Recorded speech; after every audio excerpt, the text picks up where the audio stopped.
Hello, and thank you all for coming. It's a very good turnout today, which is amazing considering there's already a very large number of people occupying the conference centre. My name's Shona, I work on campus, I'm an activist in the local UNISON branch, speaking in a personal capacity and with unusual frankness because this is my last 2 weeks on campus. I'm also a member of the Socialist Party.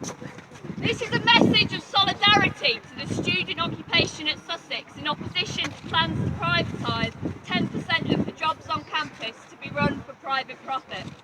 As a campus worker and member of the local UNISON branch committee, I and others have been waging an ongoing struggle within our union branch to see the staff directly affected by the privatisation proposals put in democratic control of an industrial campaign against these plans, up to and including strike action if management refused to back down. The local leadership of our branch and the regional and national bureaucracy of our union has made this incredibly difficult. Despite our best efforts, we dissenting activists have still not succeeded.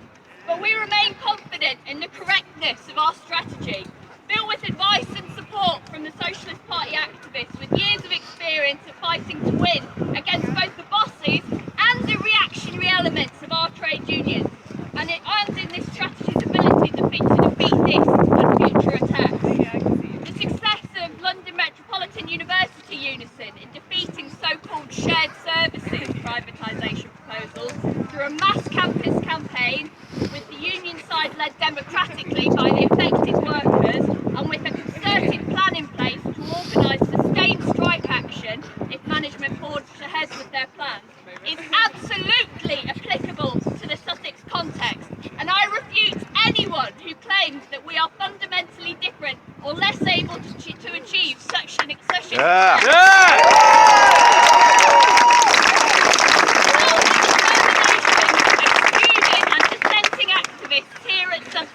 The campaign against this sell-off may well have been strangled at birth. The students have occupied the conference centre is strategically significant, and the demands issued to management are clear and unnecessary. You have posed the question of who this university is for through this occupation, and now staff must do the same by organising on a mass democratic basis in preparation for playing our strongest card, taking strike action. So please, when you engage with staff during this occupation, please refute the myths and misinformation being spread by those in our unions who don't have the stomach for a fight, and make these strategic demands loud and clear. 1. The creation of a democratic strike committee of affected staff and branch officers of all 3 unions. No to a tiny group of branch secretaries calling the shots. 2. For a joint union, time-bound demand that management halt the privatisation proposals or agree to match university terms and conditions and have no compulsory redundancies for the lifetime of the new contract, and to organise strike ballots as soon as possible if no response is received to these demands or if they are not met. This can form a legal basis for an industrial dispute. 3. To organise for every member of affected staff to pledge to vote for strike action if the identity of their employer is changed.